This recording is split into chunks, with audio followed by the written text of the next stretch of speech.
I find that tutoring is one of a few ways to kind of save yourself as a learner, whether you're experiencing the tutor yourself or you're delivering the tutoring. That's a big point in my book, is that when a tutor is born, so is a learner.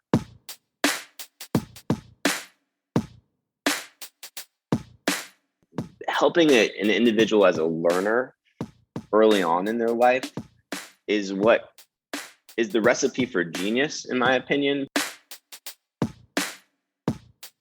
I was one of the few students she took aside, took me outside of the classroom and said, "Ian, wow, you're mean. You're fundamentally mean."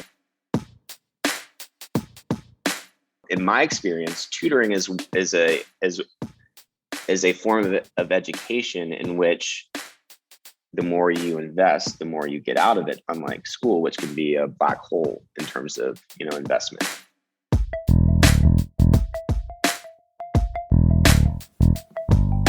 Hello and welcome to the Qualified Tutor Podcast, the podcast that brings you the latest in the world of tutoring, edtech and education, and hopefully inspires in you the big change that each and every one of us is capable of. Qualified Tutor is an industry-leading tutor training organisation and online tutoring community for thousands of tutors around the world. This podcast is the voice of this community, where we aim to hear from tutors, teachers, entrepreneurs, coaches, business experts, students, tutorpreneurs, and more from the world of tutoring about what inspires them every day, how they can help tutors like you, and what they've learnt about tutoring along the way. The question is, what will you learn today? Hello and welcome to the 122nd episode of the Qualified Tutor Podcast. My name is Ludo Miller, the host of this podcast. Welcome back to regular listeners. Welcome to any of you for whom this is your first time listening to the Qualified Tutor Podcast. And of course, a huge welcome to today's guest, Ian Siegel. Ian, welcome to the podcast. Ludo, thanks for having me on. I'm so excited to be here. Now, I'm delighted today because Ian is someone who comes to the podcast with a great deal of experience in the tutoring industry, and was connected to Qualified Tutor and to me recently, and it's been great to get to know Ian just in this brief time. And I'm sure we will be hearing a lot more from him as a community, as the Qualified Tutor community in weeks and months and years to come. Ian is the founder of Streamline Learning, a US-based tutoring agency, and also has recently written a wonderful book on the field of obviously tutoring more widely, but also about how we learn. It's such a key message to Qualified Tutor and to our community. That book is called The Tutor Bible, Learning to Learn Again, and we will be exploring the ins and outs of that book and the wider philosophy and what that means to Ian over the next 25 minutes or so. But Ian, I want to start with something that we often start with on this podcast. Now, when I brought this up with you a few days ago, you mentioned that while a full school report may not be available, may have got lost in house moves or clearings or whatever it is, you do have a story to tell from your 7th grade. Is that right? Yes, absolutely. And, I was guilty of whenever I got a mark that I wasn't happy with, I would, sometimes I was a terrible student and I would toss my paper without looking at my teacher's feedback, because I thought, wow, they must have made a mistake. And this story kind of illustrates the same mindset at some level. So I picture me, I guess in the States, I was in middle school, which I was about 13 years old, around there, I guess 12. And I was in science class. Now I was generally what we would call a good student. I tended to get all A's. But there was a science project that we were tasked with. And in the States, it's a very kind of methodical approach that you have to take in terms of engaging with the scientific method. You have to have a clear problem, hypothesis, procedure, results, all the way to the conclusion. And the teacher wanted us to present those parts of the project in very clear order, based on the rubric that we had. So I was a curious kid, and I felt like I was chasing ideas. So once I found out that plants, use carbon dioxide to, to complete photosynthesis, I thought, oh, I know what makes carbon dioxide: dry ice. So I created this whole experiment where I'd throw dry ice in some, boxes with plants, and others with none. Pretty much all of the plants died. It didn't really work out too well for a variety of reasons, but I've at least felt like I was like, oh, I feel like I'm learning something, So during the presentation of the project, I felt like a little bit, just kind of like I could tell from the teacher's eyes that I wasn't quite doing what I was supposed to do according to the rubric. And this wasn't actually just me, but multiple people in my class. There was this kind of feeling of like, something's not quite right. A couple of days later, the teacher tasked us with we all had to write letters to our teacher saying kind of what grade we thought we deserved and why. Me, being the smart aleck that I was, said, look, I think I should get an A for this. But the reality of it, given the kind of anti-creative stance of this school and schooling in general, I think you're going to give me a B, and maybe even a B minus. I got a D on that project, and there I wasn't the only one. There were multiple D's in the classroom. Kids who hadn't gotten bad grades before were crying. But it was a big lesson. But that after that point, I was one of the few students she took aside, took me outside of the classroom and said, Ian, wow, you're mean. You're fundamentally mean. I mean, you came at, and I said, you know what, I stood my ground. I was like, but I really felt like I was trying here. I mean, if anything, you proved my point. So I mean, I guess that gives you an example of the iconoclast that I was before. And I guess saying it out loud, I was thinking, it's like, I really haven't changed that much, at least on that front. That's wonderful. I wonder then, Ian, if do you think then that informs a little bit about who you are today and why you do what you do now? Yes, I think it very much does, actually. I mean, that's just a small anecdote that might illustrate a greater reality, which this kind of sounds weird, but because it toots my own horn just a little bit, but I do find consistently through tutoring that the most capable learners tend to be the worst learners.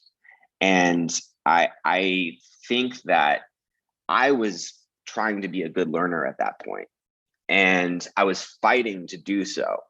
But this experience that happens so often in school, where it's like you are being indoctrinated into a set of rules, and certain frameworks that are already accepted, rather than helping someone kind of engage with the unknown, which is what I was doing, making a fool of myself in some ways.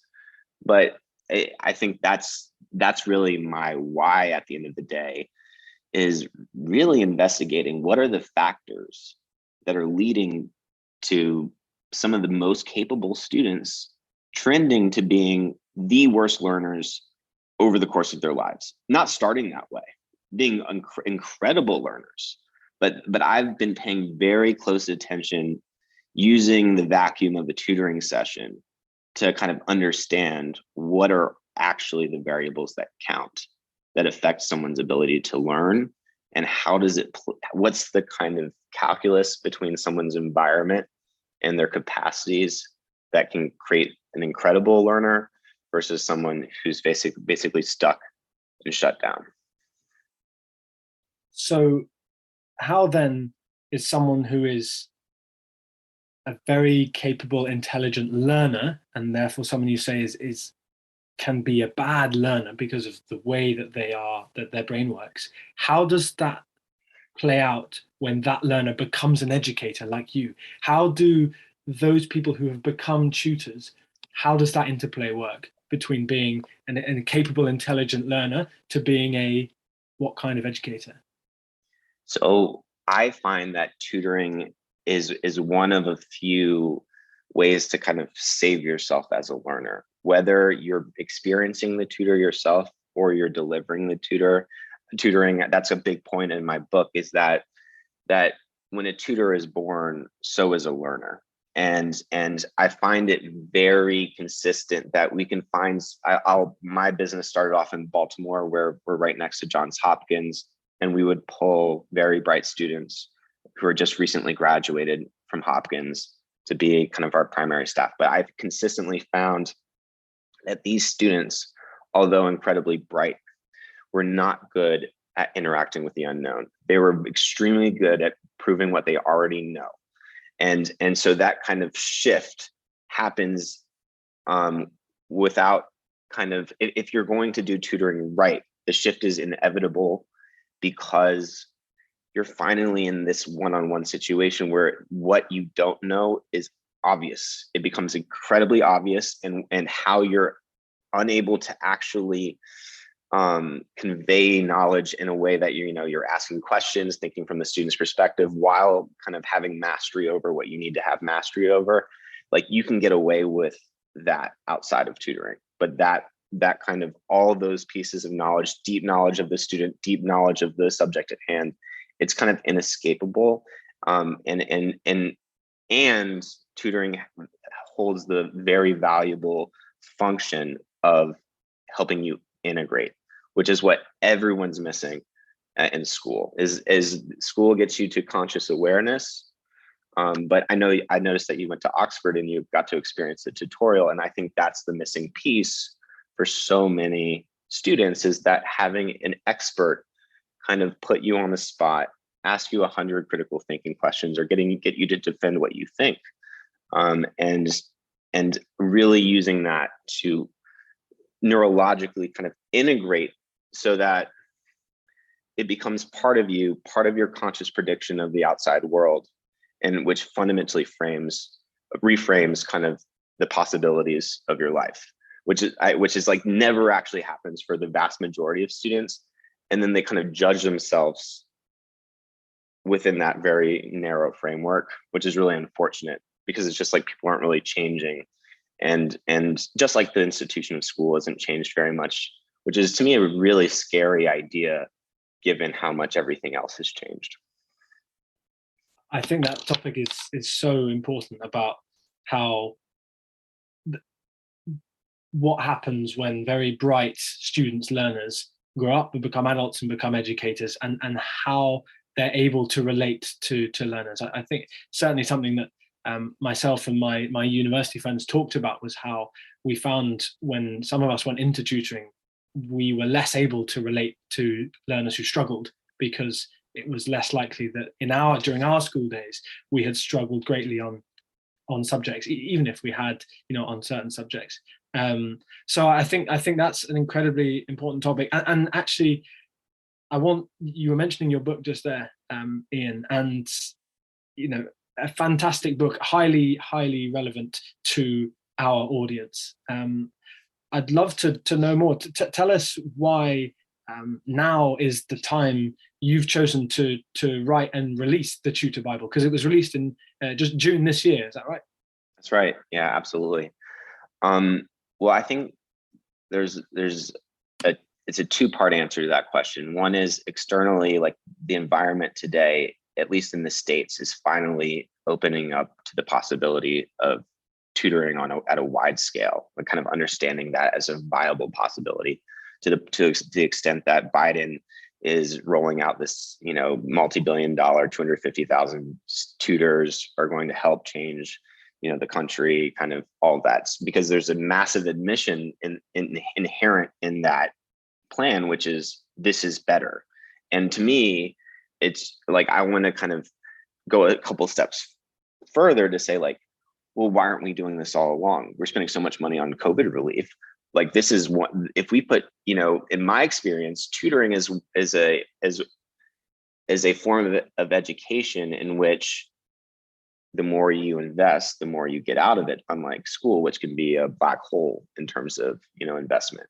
I think, just like, if you kind of just look at the study done, a decade ago, where they found that when you adjust for socioeconomic class, a student paying for private school versus, public school, that same student, there's no difference in learning outcomes. So like putting more money into school doesn't actually make a difference. So what I'm trying to do is really capitalize on this moment to say, hey, well, once you start going down the path of tutoring, it's like the more investment, the better. And not all tutors are created equally, or at least not all tutors have the same level of experience that they can really kind of change a student within that situation. And the reason is it has a lot to do with how both parties, the student and the tutor, are coming into the situation as probably pretty bad learners. Like that the tutor, who's new, has not mastered things to the extent that they might need to, and the student is a terrible learner because of the expectations that they're constantly judging themselves in or kind of reacting to. And so that it's kind of a bad situation, in my opinion, because a lot of people are what I would call not in a learning state, but instead in a survival state. And in that situation, people are just trying to prove what they already know. And whether it's a teacher, a parent, or a student, and not actually kind of engaging with what they don't know in a healthy way.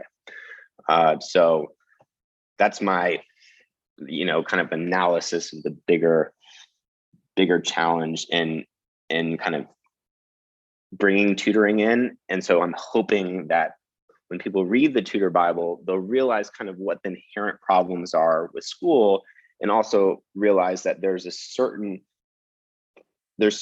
aspects of tutoring that are essential that you have to really kind of ground your instruction in to make tutoring as effective as possible. Yeah, it's an idea we've had, discussed by several guests about how the very fabric of the education system can be reimagined, especially since lockdown and since the complete upheaval in the way that we taught in classrooms.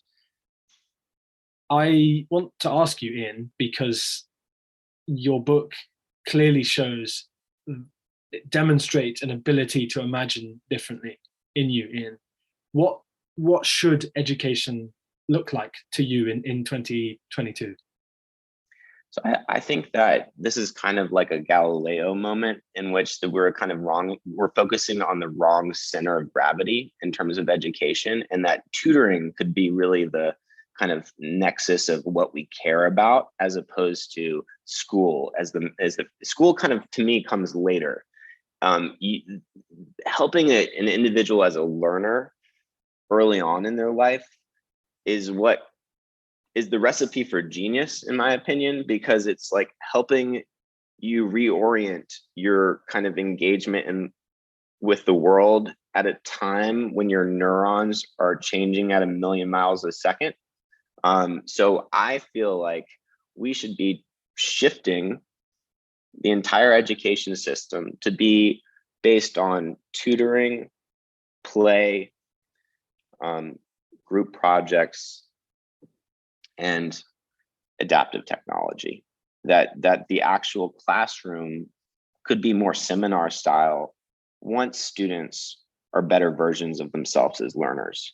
But right now, I think the kind of the image in my mind is the high school classroom at its best, which could be an English seminar at a private school where there's 10 kids who have all the resources in the world talking about writing, sharing perspectives, that idealized kind of vision of like what school could be actually real, as opposed to a complete fiction, because the reality is kids are way too stressed. They're reading Spark Notes. They're barely reading a page. They're only making reading real insofar as it might sound like an insightful comment to their teacher, never making it real to themselves, doing terribly on the SAT because they haven't had any practice reading in that way.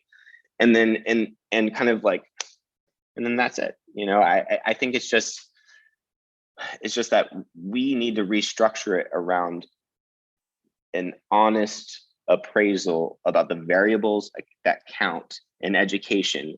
And the number one is the student. And schools will shy away from looking at cognitive assessments. They'll shy away from like engaging with the psychology of the student. But those are top two for me. Most smart kids, they don't need to go to school. They just need to have like brain health and, like have the right psychological orientation toward the world. Set them free. Otherwise, it's just really oppressive, and it just creates a kind of strange competitiveness that undermines our own abilities as learners in the first place. I'm in awe of the passion here, Ian. The podcast listeners may not be able to see this, but Ian he's remonstrating like an angry parent at a parents' evening. He's fighting for the future of what education could look like. My question then, Ian, I have millions, but my question is, how does one-to-one or small group tutoring facilitate that?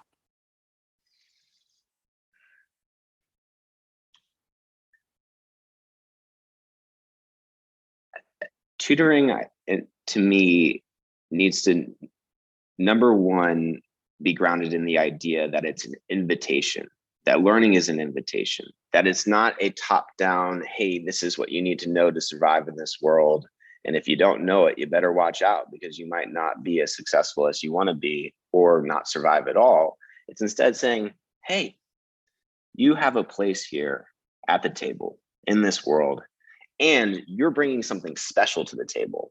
So what I find is, to really bring learners back, is you have to find that kind of island of brilliance, or that, inside that student that's still just something that just comes immediately naturally, and really kind of support that and build that out. Because I find that, like plants kind of growing toward the sun, people grow toward affirmation. And if anything, that can really give them a sense of like, wait, I'm special.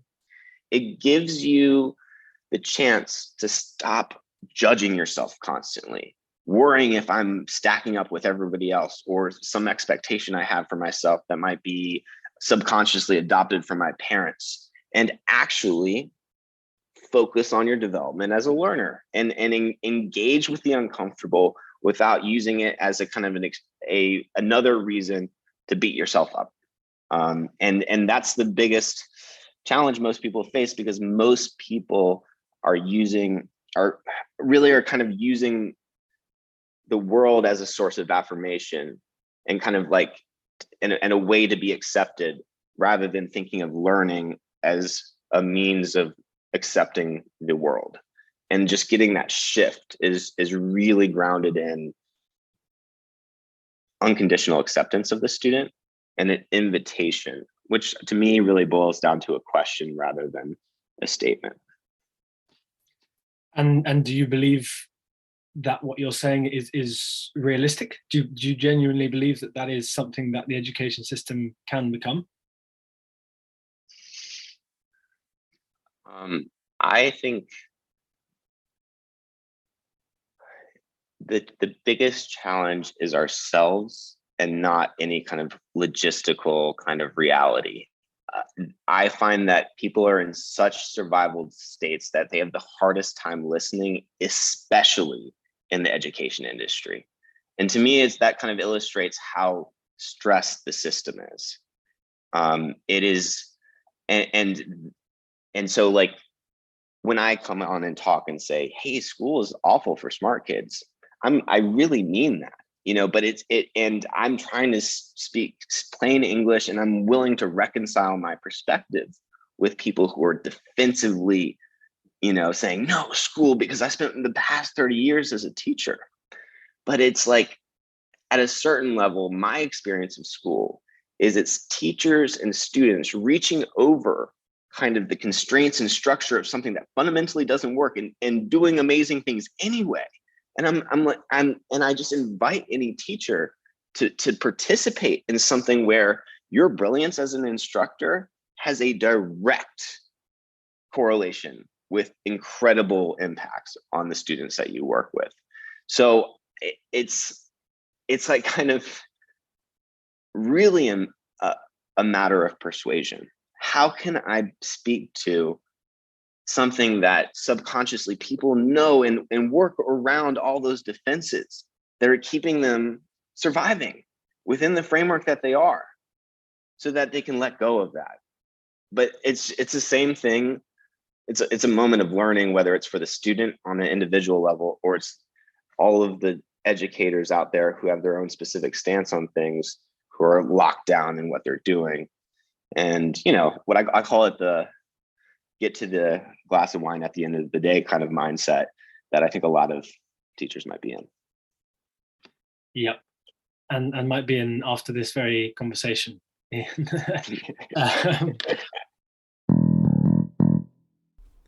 And now a short word from last week's guest, Sandra Pine. Hi there, it's Sandra here from Jigsaw Phonics Tutoring. And when I took part in the Qualified Tutor podcast, I really learned that it's a great opportunity to be part of a wider community that has so much wisdom and experience on offer, because it's always good just to have your tribe. I really enjoyed Ludo's questions and the chance to talk about my area of interest, which is literacy, hopefully in a way that interests everybody listening. And to a future guest, I would say, just get your story out there. It has real power to spark something in somebody else.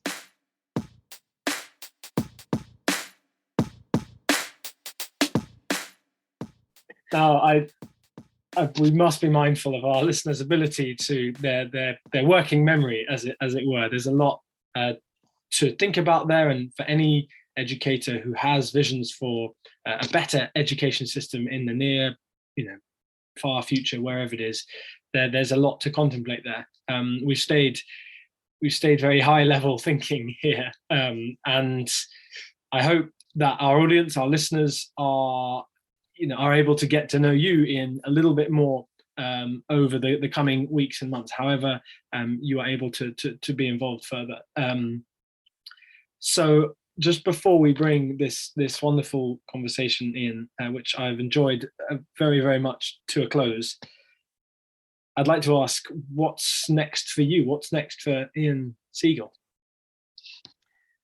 So I'm really motivated to kind of take what I'm saying to a broader audience, to really start to change people's minds on a national level. I feel like I need to speak to parents, and especially mothers, about their responsibility in reimagining who we are as learners on a daily basis, because as we kind of create who we are with, every new crop of humans that come up who are born every day.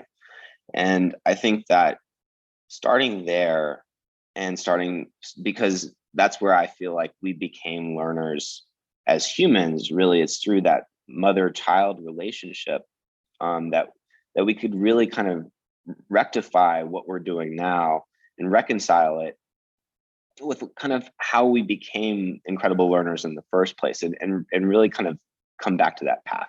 So it's a high-level journey, and it's very challenging, but I'm very motivated to help.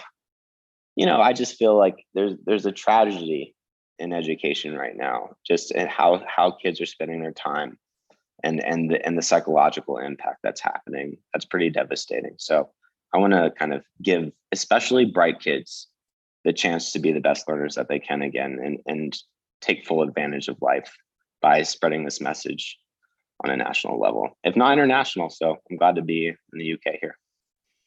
Yeah, insert international into that. I don't think the new framework of the education system, or the way that we work, needs to be or even can be restricted by national borders. So welcome to the UK, Ian. Thank you so much. You've given myself predominantly, but I assume many of those listening here, so many visions for the future, so many avenues to explore in their own education frameworks, in their own education lives. And that's really the true power of a great guest, Ian. So thank you. Of course, your next step, listeners, after taking a moment to pause, is to head online and to grab a copy of the Tutor Bible. Of course, all major book retailers, including Amazon, will sell it, or you can head to Ian-Siegel, Siegel.com to find out more about the book. Those links will be in the show notes. Ian, if they want to contact you directly, what's the best way to do that? Email ian@streamlinelearning.com is perfect. Excellent.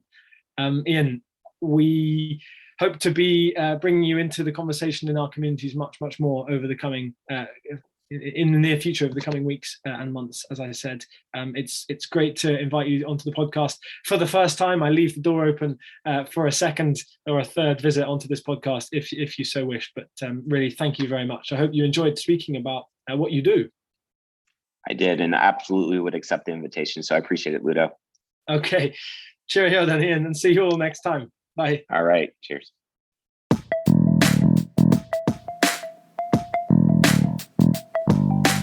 Thank you for listening to this episode of the Qualified Tutor Podcast. Whether you're a regular listener of this podcast or you've just stumbled across it, join the Qualified Tutor Podcast group within the Qualified Tutor community to stay up to date with our latest news, offers, workshops, and of course, simply to meet other tutors like you. Whatever your level as a tutor, our training courses will be the next step in your professional development. Visit qualifiedtutor.org/training to find out more about our CPD accredited and Ofqual recognised courses, the first of their kind in the tutoring industry. Your student deserves the best tutor possible. Make that happen today by joining Qualified Tutor.